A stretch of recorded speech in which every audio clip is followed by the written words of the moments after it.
The legend lives on from the Chippewa on down of the big lake they call Gitche Gumee. The lake, it is said, never gives up her dead when the skies of November turn gloomy. With a load of iron ore, 26,000 tons more than the Edmund Fitzgerald weighed empty. That good ship and true was a bone to be chewed when the gales of November came early. The ship was the pride of the American side, coming back from some mill in Wisconsin.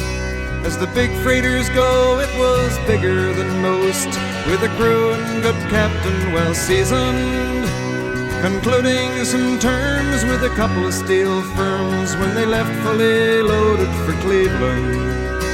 Then later that night when the ship's bell rang, could it be the north wind they'd been feeling?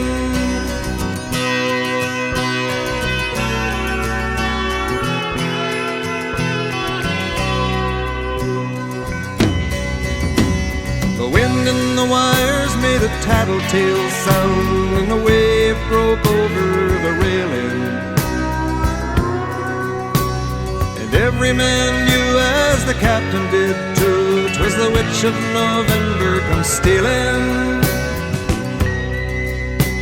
The dawn came late and the breakfast had to wait when the gales of November came slashing.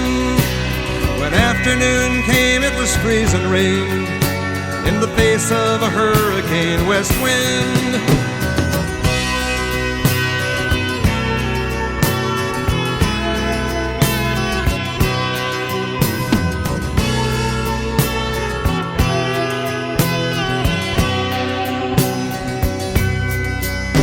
When supper time came, the old cook came on deck saying, "Fellas, it's too rough to feed you."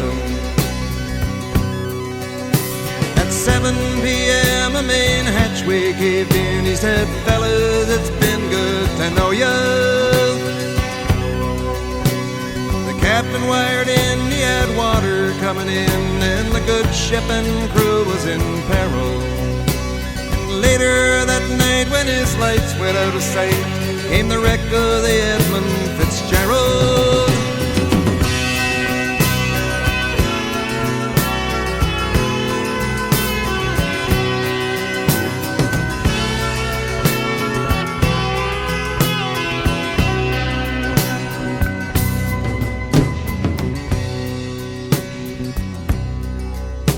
Does anyone know where the love of God goes when the waves turn the minutes to hours? The searchers all say they'd have made Whitefish Bay if they'd put 15 more miles behind her. They might have split up or they might have capsized. They may have broke deep and took water.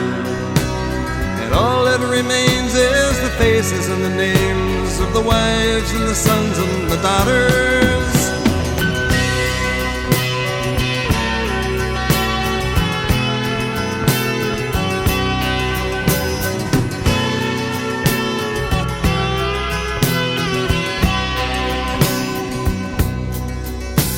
Lake Huron rolls, Superior sings in the rooms of her ice-water mansion. Old Michigan steams like a young man's dreams. The islands and bays are for sportsmen. And farther below, Lake Ontario takes in what Lake Erie can send her. And the iron boats go, as the mariners all know, with the gales of November remembered.